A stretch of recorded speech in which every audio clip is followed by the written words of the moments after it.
If I remember correctly, this is the first time the Apollo astronauts, at least, have returned to Houston in the daytime. Consequently, the crowd here at Ellington Air Force Base, even under this rather chilly weather, is considerably larger than it has been. Most of the time, the astronauts have come back in the middle of the night, and the crowd has been rather small.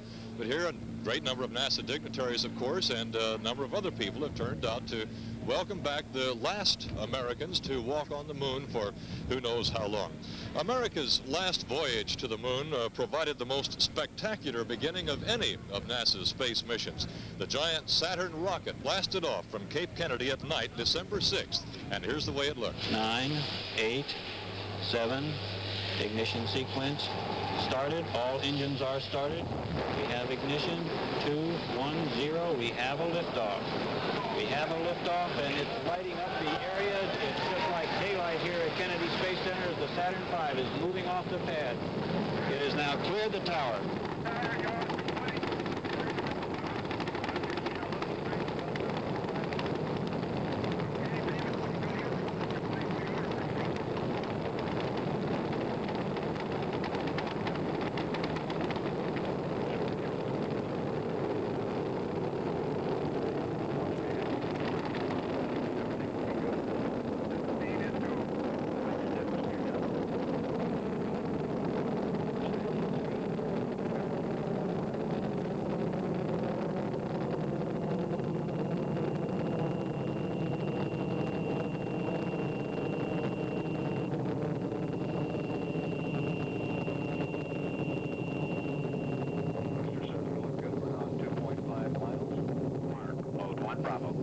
Roger, 1 Bravo, we're going 1 minute.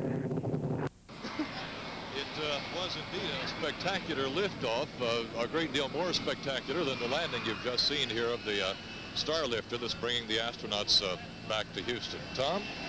Yeah, Steve, I'm out here and I have Barbara Cernan standing here next to me as the plane is taxiing up here. We can hardly hear, and Barbara keeps looking over her shoulder. She's afraid she'll miss the arrival of her husband. That's right. Hope everybody can see the plane coming in, and we're just so happy to have them back. So proud of them. It was a great mission, was it not? It was marvelous. It couldn't have been better. I was out to your house one evening, and I saw you sitting around on the living room floor with a lot of family members and listening very carefully to what was going on as far as the moon is concerned. You followed it closely all the time? Yes, we followed it very closely, and this is the best part of all right now. Mrs. Cernan, I won't delay you any longer. We appreciate you talking to us. Thank you very much. Steve, it's a little bit loud out here as this C-141 is taxiing up. The astronauts will be off momentarily. Tom, the wives of the 2 married astronauts, that being Ron Evans, who rode the command module around the moon, and of course Gene Cernan, the captain of the mission, the wives and families were considerably more open to the press and to the public during this mission than the families during the other missions. Of course, as interest in the space program apparently is waning, there may be some obvious reasons for that. Jack Schmitt, the first scientist to walk on the moon, as you know, is not married. He does, however, have a number of lady friends in the NASA area, I understand.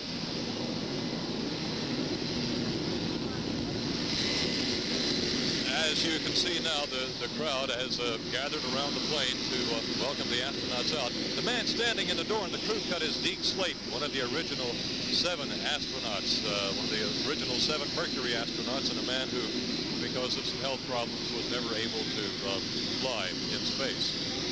Alan Shepard I saw out here too. He's a fellow who was America's first man in space, and as you know, he rode in the Apollo 14 mission. Alan also had his health problems for a number of years, but he had them fixed and became America's oldest man to walk on the moon. There's any number of records that can be applied to the space program, but I think all the records will probably fall by the wayside when the full record of this mission is finally read. The 250 or so pounds of moon rocks the Apollo 17 astronauts picked up on the moon have already been brought back to Houston, and they're well wrapped up now and being looked over, given preliminary looks at the Manned Spacecraft Center by the scientists. Granted, this is the end of the Apollo program as we know it, but it's the beginning of a great deal of scientific research to be done on the rocks and material the astronauts brought back, especially on that orange dust that Jack Schmitt was so excited about that he spotted on the moon. And again, the orange dust that all three of them spotted when they were circling the moon for a couple of days before they headed back toward Houston. The scientists and technicians and all that who are given over to applying high-sounding adjectives to space missions are describing this as by far the most spectacular and certainly the most successful of all the missions. And I'm very glad they turned the plane engine off so I don't have to shout at you. The astronauts should be stepping out shortly. The two children of Ron Evans and the one little daughter of Eugene Cernan and the wives, of course, of those two gentlemen will be meeting them. And I'll be interested to see, as well as you will, who'll be meeting Jack Schmitt at the plane. I don't know. Tom? I think right now, Steve, that they're inside putting on some flight jackets. I saw some jackets being taken into them. It must be a little bit cooler out here than they expected. Channel 2 News has covered all of these returns of the Apollo 17 astronauts, and invariably the weather has been bad except for the return of 16, which was a beautiful moonlit night, but now we're back to the typical sort of Apollo return weather. However, as you can see, it has not held down the size of the crowd. As we mentioned earlier, I think because so many children are out of school, this return in the daylight hours has given children and their parents, of course, a chance to see some astronauts for the first time. There's Eugene Cernan stepping out. Tom? They're stepping out now and getting a snappy salute from these ROTC members out here. Jack Schmitt was the last one out of the plane. That's correct. Tracy Cernan, Commander Cernan's young daughter, hugged her father that she hasn't seen for a while. I saw Mrs. Cernan on the recovery ship, which was a lot warmer down there than it was at You may remember a few of these returns, of course. We had the astronauts locked up in quarantine vans. That hasn't been the case now for several missions, and I think we've learned that at least two girls greeted Schmitt, I understand, out there. Yeah, Jack Schmitt has done it upright this morning. Jack is going to be quite a hero. He is one of only two bachelor astronauts, and of course he's the only bachelor to have walked on the moon. I'm not sure what that means, but it means something obviously today. He's a happy young man. It's Commander Cernan, his wife Barbara, and young Tracy, mother and daughter, dressed alike this morning. As the cameras are crowding around, I see, I'm not sure whether that's Commander Cernan's mother or mother-in-law out with them this morning. Now they've stepped up on the podium here, and there were indeed two young ladies to greet Jack Schmitt. It's Chris Kraft patting Schmitt on the shoulder, giving him a well done. They're approaching the platform now, Steve, for their hellos to the Houston people and to the NASA people who helped make this mission the success that it was.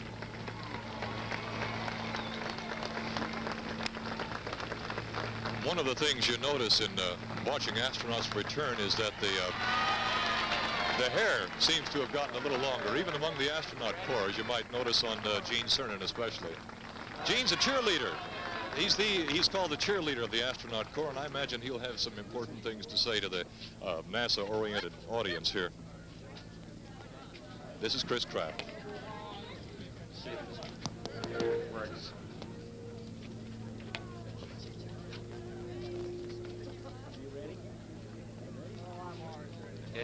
Good morning, ladies and gentlemen. I'd first like to say we'd like to thank God for bringing these men back to planet Earth. The crew of Apollo 17 has certainly done what we here in Houston think is a fantastic job, and we in MSC and Houston are happy to have them back here.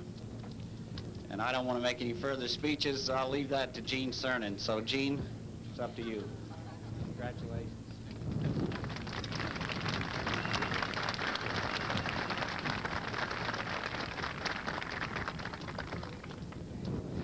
I don't know, there's just no place like home. And I tell you people out there, make it what it is. I guess I'm known for a lot of long words, and I see you all out there freezing. But I guess first and foremost, I just want to thank you for coming out and paying a tribute to us. But it's really not a tribute to us at all. It's really a tribute to so many other people. And I had lots of good things I was going to say, and maybe I'll say them, but I do want to say one thing. There are no small people in this program. There are no small people on Apollo 17. Doesn't make any difference whether you swept out the White Room or whether you passed coffee in MCC or whether you kept the sharks array during recovery. Everybody on this flight was a big man. There are no little guys, and if I can borrow just a quick phrase or a quick word that I read yesterday that our president used in terms of words of Sir Isaac Newton, we stood on the shoulders of giants, and I thank you for those shoulders, because without them we certainly couldn't have done anywhere near half of what I think and I hope we were able to accomplish. We're proud. I think Apollo 17 did something that's going to make Apollo live and stand longer than ever before. I think we've taken mankind into a new era. The United States has led us into this era, and I think it's going to lead us into the future. Whatever confidence you had in us, you can just multiply that by 100-fold for the confidence we had in you. I thank you. God bless you. And I'm just looking forward to sharing every minute and every moment with every one of you. And I've got the secret for being a successful commander. All you got to do is fill up the right seat with Captain America and Dr. Rock and sit back and let them do their thing. So let me give you Captain America, the newest captain in the Navy.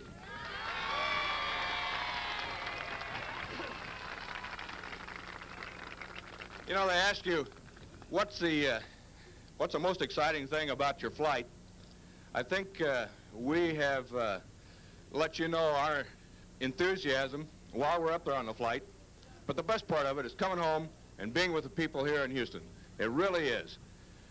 And while we were up there, whenever the commander was hot, we turned the spacecraft up, or down, and it got cool in there. Whenever the commander was cool, we all got hot in there. Commander, would you tell Houston to kind of warm things up here a little bit?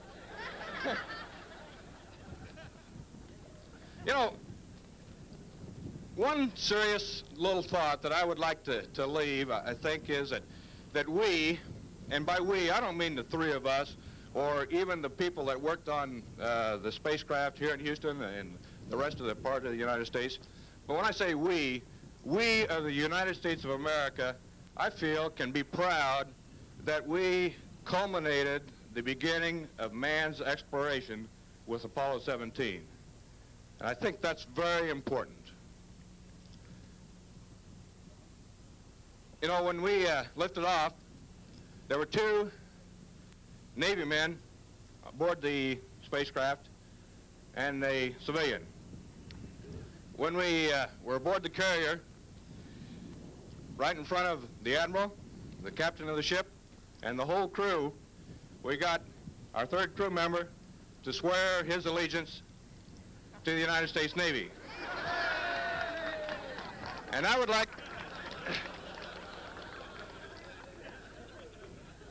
at this time to introduce Seaman Apprentice, Dr. Lunar Module Pilot, Jack Schmitt.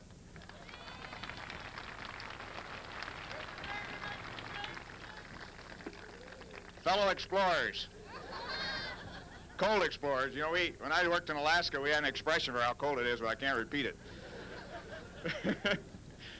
The question of whether or not I'm in the Navy is still somewhat debatable because they called it a re-enlistment, and I never belonged before. And there was some duress involved in the whole operation. I do want to say I've never really felt like Houston was home until today, and finally I think I can say it was like coming home. And I want to thank you all for coming out. I have to say that for the whole crew. And I'll leave you one thought, that we've evolved into space, and let's keep going there. You guys did it. We just helped you out a little bit, but mainly you helped us. Thank you very much.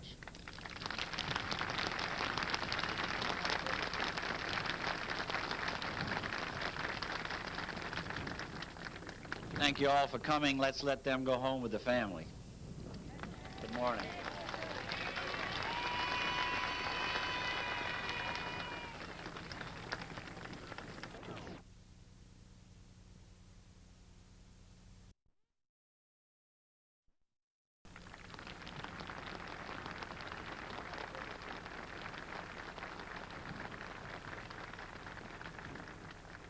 Thank you all for coming. Let's let them go home with the family. Good morning.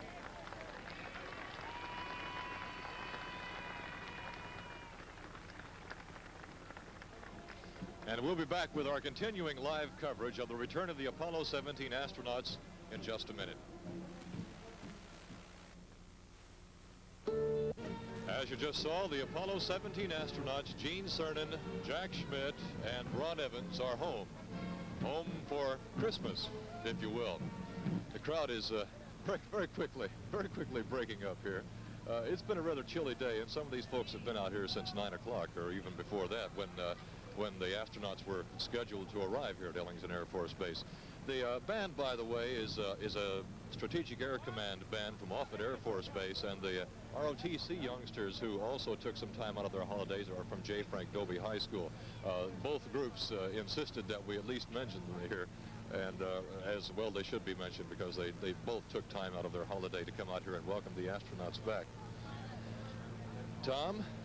Steve, I'm back out here on the runway where the astronauts are still greeting friends back here behind the podium and getting ready to get in their cars and go home with their family. And I did find out, by the way, that the two young ladies with Dr. Rock, or Jack Schmitt, one is his sister from Tucson, Arizona, and the other is a young lady from Houston that he's been dating by the name of Beth Wells.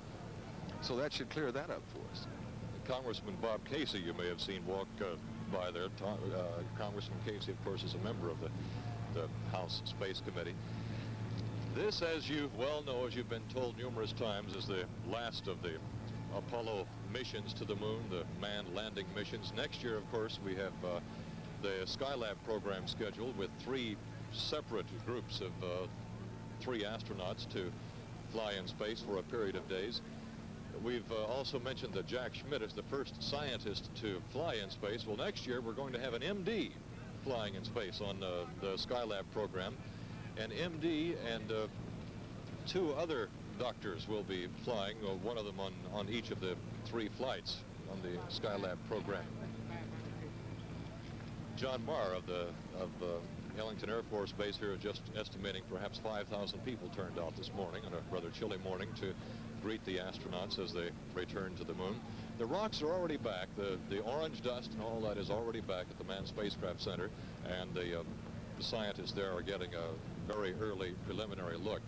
The astronauts, of course, go through an extensive debriefing period, which I would imagine they'll try to get accomplished as quickly as possible, and then they'll take a break for a day or so for the holiday for Christmas, and then they'll debrief some more after the Christmas holidays are over. It's the end of a promise, perhaps, that began 11 years ago when President John F. Kennedy promised to send an American to the moon in that decade being the 60s, and bring him back again safely. Those were roughly his words. Well, it's been done, not just once, but it's been done 6 times by the United States. No other country has tried that, and no other country has succeeded in doing that. 12 American men have walked on the moon. The best guess is that no other Americans will walk on the moon in this century, at least. That, of course, could change very radically if our chief antagonist in the space program, that being the Russians, decided that they were going to land a moon or land a man or some piece of gear on Mars, because I would suppose that America would be right back in the space business again. President Nixon has said this is not the end of the space program. Said we'll be pressing on. Ron Evans, the command module pilot, is known as a rather outspoken astronaut, and Ron is quoted as having said that the Nixon administration is supporting the space program with words but not with money. The NASA budget this year, a little bit over $3 billion. NASA is making do with what it's got. the fact remains that after the first of the year, after the holidays, as many as 900 space workers, not especially NASA workers, but space workers, people who work for the one and several of the many companies that subcontract for NASA, are going to be eliminated from the program. Of course, that's a sad story that we will be saving until after the holidays. So that's it. The Apollo 17 crew has arrived back in Houston, safe and sound. All the men who have gone to the moon for America have arrived back safe and sound, and what more can be said about a successful moon program than that? NASA has 800 pounds or so of rocks from all the missions to investigate. Tom, thank you. You're welcome, Steve. It's been a pleasure out here. Thank you also for joining us for all of these missions, and we hope to see you for some space program activity in the future. This is Steve Schmitt on the scene at Ellington Air Force Base.